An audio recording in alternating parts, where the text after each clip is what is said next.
our channel with Living, Learning, and Laughing with the Lewises. So if you know, on our last video, we did a little bit of just an intro, and we want y'all to get to know us just a little bit more before we dive in deeper with some heat. Okay. Yes. But today we're gonna talk about our backgrounds a little, just a little bit, so y'all we can just get a connection. Yeah, with just y'all. get a connection, just get to know us. So this is like part 2 intro. Just a little more background, a little more of our upbringing, just a little bit, something light. So yeah, I'm gonna start off. So a little bit about my background. I have 3 younger brothers, Christian, Mason, and Miles. I lived with my extended family probably 85% of my life, so we were all in one house. You know, so that was wild, banging everywhere. We fight for food all the time, loud. 4 PlayStations. Right, we always had a game system in every room, TVs everywhere. Very wild, but also very fun and very, very, very loving. My family being so big and so close, so family means a lot to me. It's definitely helped make me the man I am today. I love the strong women in my life. My aunties are like my mom. I love my grandmother. She's like the foundation of my Christian faith. I'm a mama's boy. Shout out to mom. Got mom tatted on me. Gang, gang. Gang, gang, Aquarius Nation. You feel me? So that's a little bit of my family. But my wife said on our first video, if you didn't hear it, my full government name, you guys know me as Elijah, but it's Ronald Elijah Lewis. I was named after my biological father, Ronnie Kevin Lewis. My dad passed away when I was almost 2 years old. Long story short, he had cancer. He actually had only 6 months to live. But as you know, your cancer cells actually die and they kill off all your cells. So I wasn't supposed to be here. Right. But our God doesn't make mistakes. I'm a testament of a messy miracle. And we're going to get into that at a later episode. We're going to bring my moms on and we're going to really dive deeper. Yeah, because it's a beautiful story. It really is. So I can't. It really is. God does amazing things. Also, another big part of my life is sports. I've been playing mainly basketball and football, but mainly basketball. I've been playing basketball since I was 7 years old. And basketball was I knew God I had a gift in that, and God used it as a testimony for me I went to 4 different high schools. I went to JC Junior College. I went to William Jessup University. Shout out to Jessup. I was able to play overseas with basketball. I went to 2 different countries. God just showed me that you love this. Okay, I'm going to use this to catapult you to so many different areas. And it's helped me build the ministry I have today. I think that's really about it. So I'm going to pass it to my girl, Rock. Okay, so my whole family is 5, so it's 5 of us. Is my mom and dad. They've been married for, their anniversary was just yesterday, actually.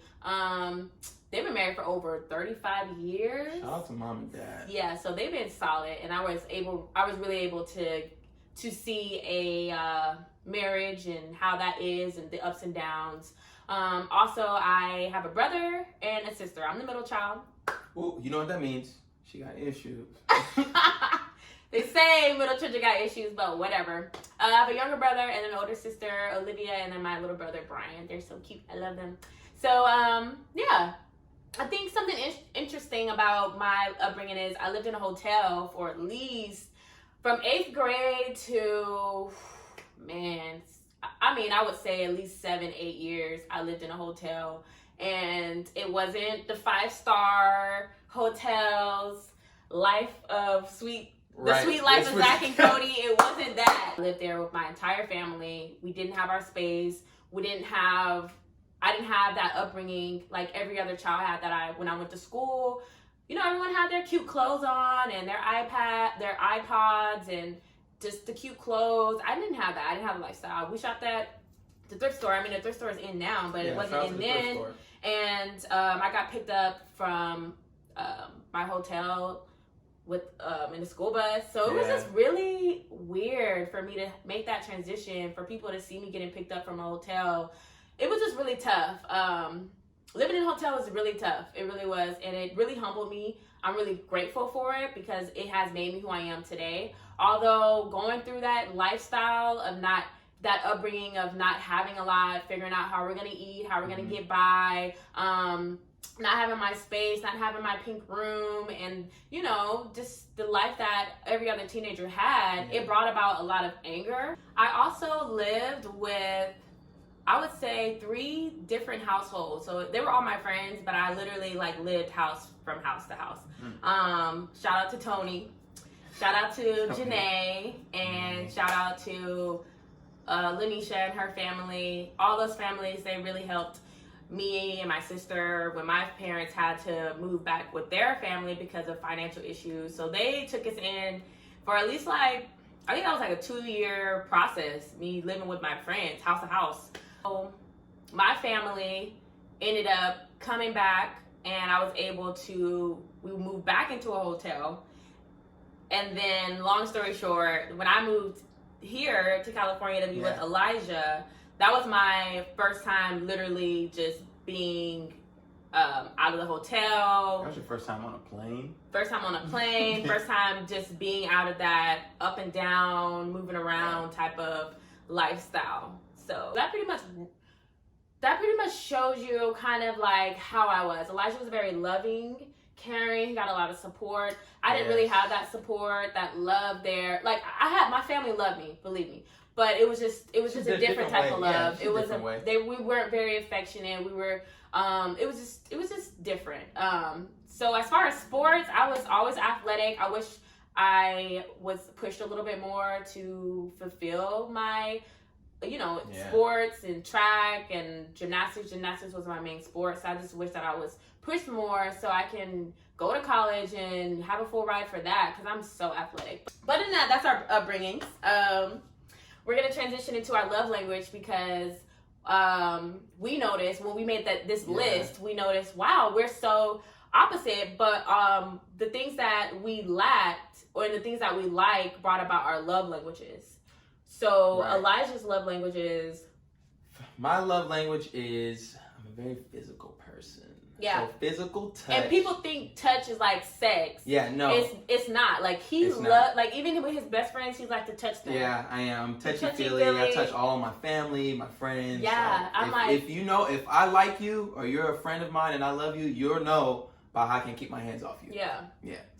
He loves to touch. And then you're also words of affirmation. Like I love to hear, okay, Elijah, you can do it. You're doing great. Like the encouragement, I love that. I always receive that from my family. Yeah. And so innately, I didn't know I needed that from my partner as well. Right. And I didn't know that. I knew that, but I wasn't really ready. So, when you start dating, you start learning more about your spouse, but you don't know exactly.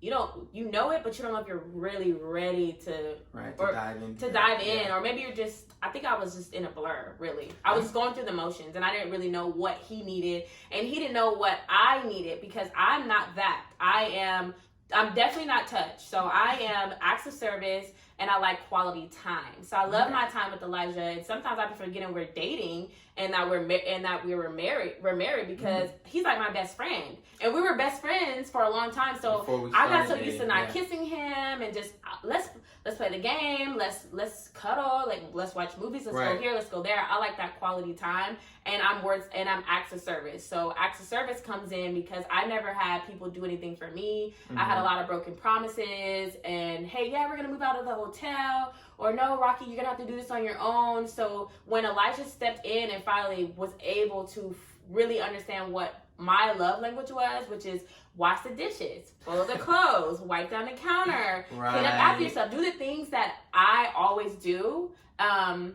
or just I was loving her how I love to be loved. Yeah. And that was the thing. So my love language is physical touch. So I'm like, ooh, my words of affirmation. So I'm, hyping her up. No, Raquel, you can do fitness. No, girl, you can do all these other things. Take over sack and da-da-da. And she's like, I love it. I really do. Yeah. But I need you to do these dishes. I need you to pick up these clothes. I need you to stop. Right. This mark on the wall, I need you to clean it. Like, if there's something that need to be done, I need you to do it. Like. Yeah. But it's same thing for me. I'm not physical touch. When I first started, when me and Elijah were best friends, he would just touch me. And I'm like, bro, this is like, I know we're friends, but it was awkward. And then when we started dating, he just so touchy, and I'm like, ugh, like cringe, and I like my space. I'm not really like, I wasn't really touchy feely. Yeah, so I'm all up in your face. Literally, like all up in the crevices, and I'm like, I was bro. waiting for her at the door. Yeah. So yeah, that pretty much our love languages. It takes a while to start to really understand it because, like I said, I was prideful, I was independent, I was boss lady, and then he was, you know, what you do. It's a lot. Me, I was all over the place. You know, as Raquel said, she's very independent at a young age. I'm a guy. Guys mature slower, and me myself, I just mature slow, just in general. And a lot of things that he's disinterested in a lot of things. Right.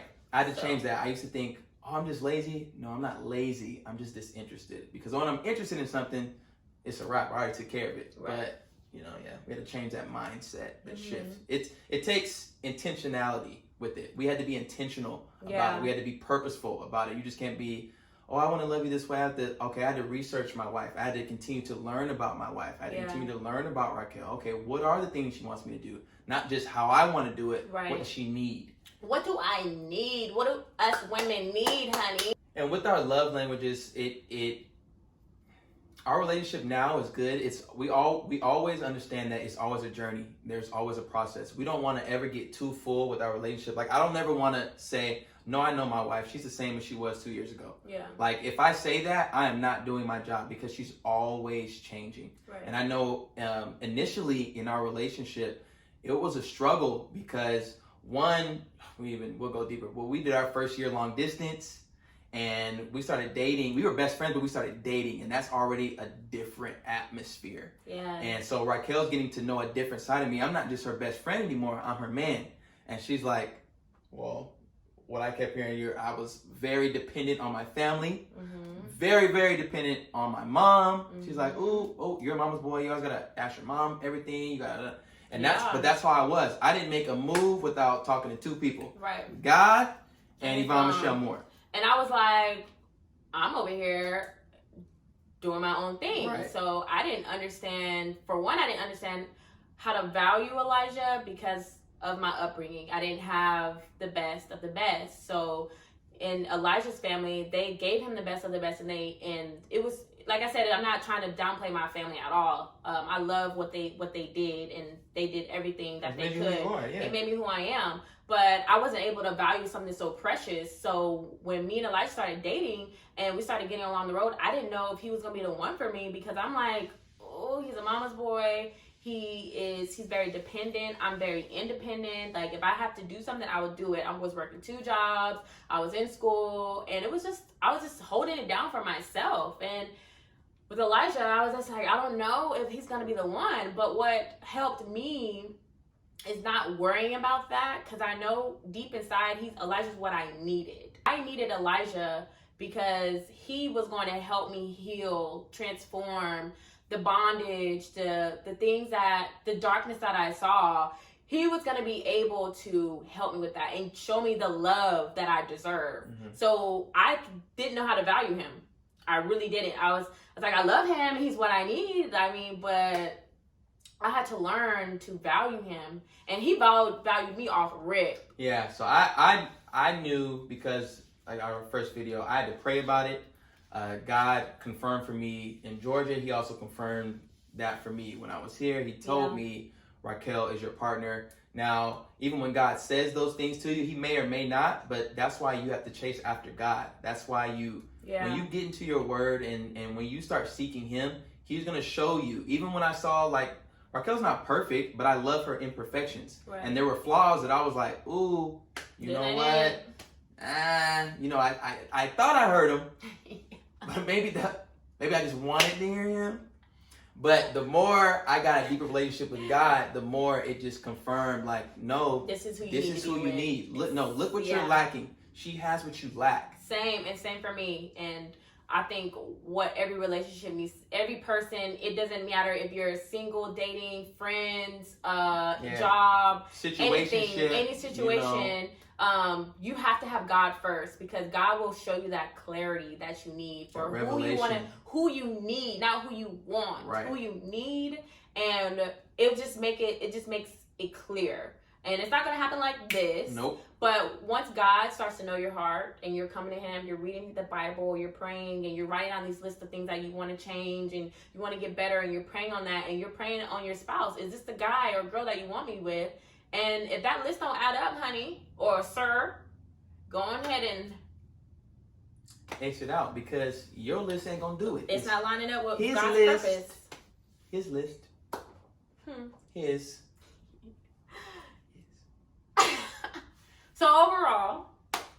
So overall, we just wanted to do this video also just to finish up and just cap off our intro. Yeah.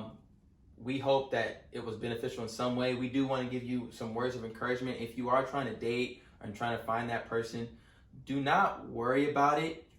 Literally find your foundation in something to believe in. Like, find that what are you rooted in? We found is that we're rooted in Christ.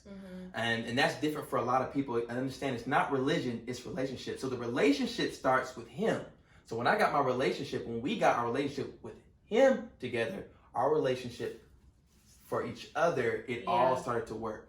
It all started to work. So it's going to be a lot of red flags here and there, but that's what the enemy does. And that's not even always the enemy. People be like, oh, it's the enemy. No, that could be God testing you to see, are you going to follow down this journey that I gave you? Because it's not going to be daisies and rainbows. Right. Honey. Not all the it's time. It's going to be crazy up and down, but like a roller coaster. It's going to be, but it's going to be a good ride. God is testing you. It's going to be a fun ride. Yeah. God is going to test you. The devil is going to try to tempt you. So leave the temptation alone. Go ahead and pass this test. Right. So that about wraps it up. Thank you for tuning in to Living, Learning, Laughing with the Lewises. We hope to see y'all soon. Like and subscribe. Mwah. We love you. We love you.